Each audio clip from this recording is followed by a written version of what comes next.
நெய்வேலியில் என்டிஏ கூட்டணி வேட்பாளர்களை அறிமுகப்படுத்தி வாக்கு சேகரிக்கிறார் அதிமுக பொதுச் செயலாளர் எடப்பாடி பழனிசாமி. அதனை நேரலையில் காணலாம். மற்றும் கூட்டணி வேட்பாளர் வெற்றி பெறுவார்கள், 100% வெற்றி பெறுவார். கிராமத்தில் சொல்லுவாங்க, விளையம்பயிர் முளையிலே தெரியும் சொல்லுவாங்க. வெற்றியினுடைய ரகசியம் இப்பொழுதே தெரிகிறது. இன்றைக்கு அதிமுக தலைமையிலே அமைக்கப்பட்டுள்ள தேசிய ஜனநாயக கூட்டணியில் அனைத்து இந்திய அண்ணா திராவிட முன்னேற்ற கழகத்தை தலைமை கழகத்தால் அறிவிக்கப்பட்ட நம்முடைய வெற்றி வேட்பாளர்கள் கடலூர் தொகுதியில் முன்னாள் அமைச்சர் மதிப்புக்கு மரியாதைக்கு உரிய மாவட்ட சார்பு MC சம்பத் அவர்கள் நிறுத்தப்பட்டிருக்கிறார். நெய்வேலி சட்டமன்ற தொகுதியில் முன்னாள் MLA மாவட்ட செயலாளர் அருமதி சோரத்தூர் ராஜேந்திரன் நிறுத்தப்பட்டிருக்கிறோம். புவனகிரி சட்டமன்ற தொகுதியில் மாவட்ட செயலாளர் முன்னாள் MP MLA திரு அருள்மொழி தேவன் நிறுத்தப்பட்டிருக்கின்றோம். சிதம்பரம் சட்டமன்ற தொகுதியில் சட்டப்பேரவை உறுப்பினர் திரு K. பாண்டியன் அவர்கள் நிறுத்தப்பட்டிருக்கின்றோம். திட்டக்குடி சட்டமன்ற தொகுதியில் முன்னாள் MLA திரு N. முருகமாறன் அவர்கள் நிறுத்தப்பட்டிருக்கின்றோம். பன்ருட்டி சட்டமன்ற தொகுதியில் திரு மோகன் அவர்கள் நிறுத்தப்பட்டிருக்கின்றோம். குறிஞ்சிப்பாடி சட்டமன்ற தொகுதியில் திரு புவனேந்திரன் அவர்கள் நிறுத்தப்பட்டிருக்கின்றோம். ஆக நம்முடைய கழகத்தின் சார்பாக கடலூர் சட்டமன்ற தொகுதி, நெய்வேலி சட்டமன்ற தொகுதி, புவனகிரி சட்டமன்ற தொகுதி, சிதம்பரம் சட்டமன்ற தொகுதி, திட்டக்குடி சட்டமன்ற தொகுதி, பன்ருட்டி சட்டமன்ற தொகுதி, குறிஞ்சிப்பாடி சட்டமன்ற தொகுதி, 7 சட்டமன்ற தொகுதியில் அனைத்து இந்திய அண்ணா திராவிட முன்னேற்ற கழக வேட்பாளருக்கு இரட்டை சின்னத்திலே வாக்களியுங்கள். நம்முடைய சின்னம் புரட்சி தலைவர் MGR சின்னம், அம்மாவின் சின்னம், விவசாயியின் சின்னம், ஏழையின் சின்னம், தொழிலாளியின் சின்னம், வெற்றி சின்னம். வாக்களிப்பீர் இரட்டைக்கு. அதே போல நம்முடைய தேசிய ஜனநாயக கூட்டணியில் அங்கம் வைக்கின்ற பாட்டாளி மக்கள் கட்சி மதிப்புக்கு மரியாதைக்கு உரிய முன்னாள் மத்திய அமைச்சர் மாநிலவை பொறுப்பாளர் அன்புமணி ராமதாஸ் அவருடைய ஆசி பெற்ற வேட்பாளர் விருதாச்சலம் சட்டமன்ற தொகுதியில் திருமதி தமிழரசி ஆதிமூலம் நிறுத்தப்பட்டிருக்கின்றோம். அதே போல காட்டு முன்னாள் சட்டமன்ற தொகுதியில் திரு அன்பு சோழன் நிறுத்தப்பட்டிருக்கின்றோம். பாட்டாளி மக்கள் கட்சியின் சார்பாக போட்டியிடுகின்ற வேட்பாளருக்கு மாம்பழ சின்னத்திலே வாக்களியுங்கள். என்ன சின்னம்? மாம்பழ சின்னத்திலே வாக்களிக்க வேண்டும். ஆக அனைத்து இந்திய அண்ணா திராவிட முன்னேற்ற கழக வேட்பாளருக்கு இரட்டை சின்னத்திலே வாக்களியுங்கள். நம் கூட்டணியில் அங்கம் வைக்கின்ற பாட்டாளி மக்கள் கட்சியுடைய வேட்பாளருக்கு மாம்பழ சின்னத்திலே வாக்களித்து பெருவாரியான வாக்கு வித்தியாசத்திலே நம்முடைய அதிமுக கூட்டணி வேட்பாளர்களை வெற்றி பெற செய்ய வேண்டுமாய் இருவரும் உங்களை வேண்டி கேட்டுக் கொள்கிறேன்.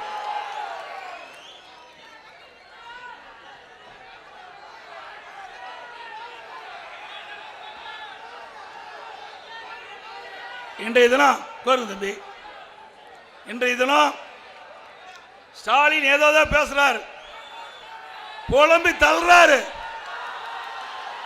தூக்கம் போயிட்டு, ஸ்டாலினுக்கு தூக்கம் போயாச்சு. மக்களுடைய செல்வாக்கு இழந்துட்டாரு. என்ன பேசுவது என்றே தெரியாமல் உளறிக் கொண்டிருக்கின்ற நிலையை நாம் பார்க்கிறோம். உண்மைதானே? இன்றைய தினம் ஸ்டாலின் அவர்கள்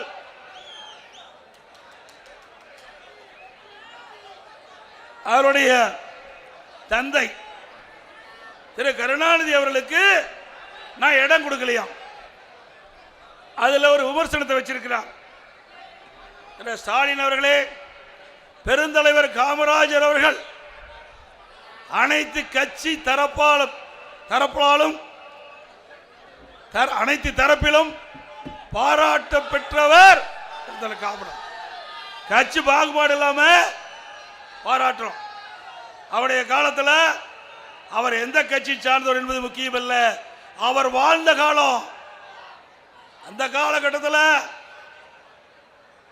அவர் கிராமத்தில் இருந்து நகர வரை மக்களுக்கு செய்த சேவை இன்றைக்கு நிலைத்து இருக்குது. அப்படிப்பட்டவர் மறைந்தார்.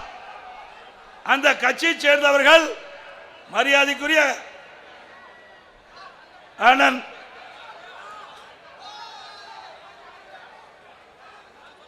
அதிமுகவில் நாடாளுமன்ற இருந்தார். அவர் திரு கருணாநிதியை சந்தித்து காமராஜ் அவர்களுக்கு கடற்கரையில் மெரினா கடற்கரையில் நல்லடக்கம் செய்வதற்கு எஸ்.ஆர். பாலசுப்ரமணியம் அவர்கள் அவரை சந்திச்சு இடம் கேட்டார். அப்ப திரு கருணாநிதி அவர்கள் சொல்றாரு, முதலமைச்சராக பதவியில் இருந்து உயிர் நீத்தா அவர்களுக்கு மெரினா கடற்கரையில் இடம் உண்டு என்று தெரிவித்தார்.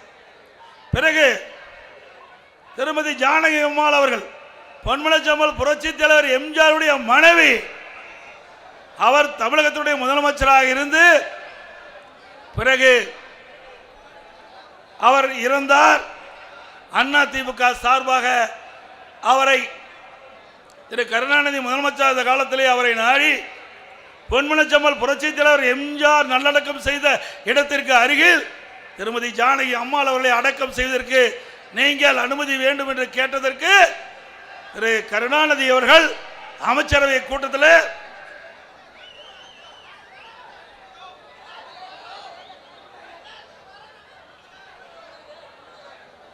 ஒரு தீர்மானத்தை கொண்டார். அதுல திருமதி ஜானகி அம்மாள் அவர்களுக்கு சொந்தமாக ராமாவரம் தோட்டத்திலே இடம் இருக்கின்றது, அங்கே அவர் நல்லடக்கம் செய்யலாம், அவருக்கு இறுதி மரியாதை காவல்துறை அளிக்கும் என்று குறிப்பிட்டார். அப்படி இருக்கின்ற பொழுது திரு கருணாநிதி அவர்கள் முன்னாள் முதலமைச்சர், அவர் மற்ற தலைவர்கள் முன்னாள் முதலமைச்சர் இருந்து இருந்த பொழுது என்ன திரு கருணாநிதி சொன்னாரோ அதுதானே பொருந்தும். இவருக்கு ஒரு நியாயம், மற்றவருக்கு நியாயமா? திரு கருணாநிதி அவர்கள் என்ன கடைபிடித்தாரோ அதைத்தான் நான் செயல்படுத்தினேன். திரு கருணாநிதி முதலமைச்சராக இருந்து இருக்கல, சட்டமன்ற உறுப்பினராக இருந்தார். ஆகவே அவர் முதலமைச்சர் இருக்கிற காலத்தில் என்ன முடிவு செய்தாரோ அந்த முடிவை நான் முதலமைச்சர் இருந்து அதை தொடர்ந்து, ஆனாலும் அவர் முன்னாள் முதலமைச்சர் என்ற அடிப்படையில் இந்தியில 2 ஏக்கர் நிலம் கொடுத்தோம். 2 ஏக்கர் நிலம் அண்ணா பல்கலைக்கழகத்துக்கு எதிராக 2 ஏக்கர் நிலம் கொடுத்தோம். 2 ஏக்கர் நிலம் 200 கோடி போறோம். அந்த நிலத்தில் நல்லடக்கம் செய்து கொடுத்தோம். அதுக்கு முந்தி மாண்பு அம்மா அவர்கள் மறைந்த பிறகு பொன்மனச்செம்மல் புரட்சி தலைவர் எம்ஜிஆர் நல்லடக்கம் செய்த அந்த பகுதியிலேயே ஒரு இடத்தை தேர்வு செய்து அங்கே அம்மாவை நல்லடக்கம் செஞ்சோம். அதை எடுத்து சில பேர் வழக்கு போட்டாங்க. சிந்திச்சு பாருங்க, வழக்கு இருக்கும்போது நாங்கள் எப்படி கொடுக்க முடியும்? நீதிமன்றத்தில் வழக்கு இருக்குது, வழக்கு முடிய வரைக்கும் அதுக்கு அனுமதி கொடுக்க முடியும். அதையும் நான் தெரிவித்தேன்.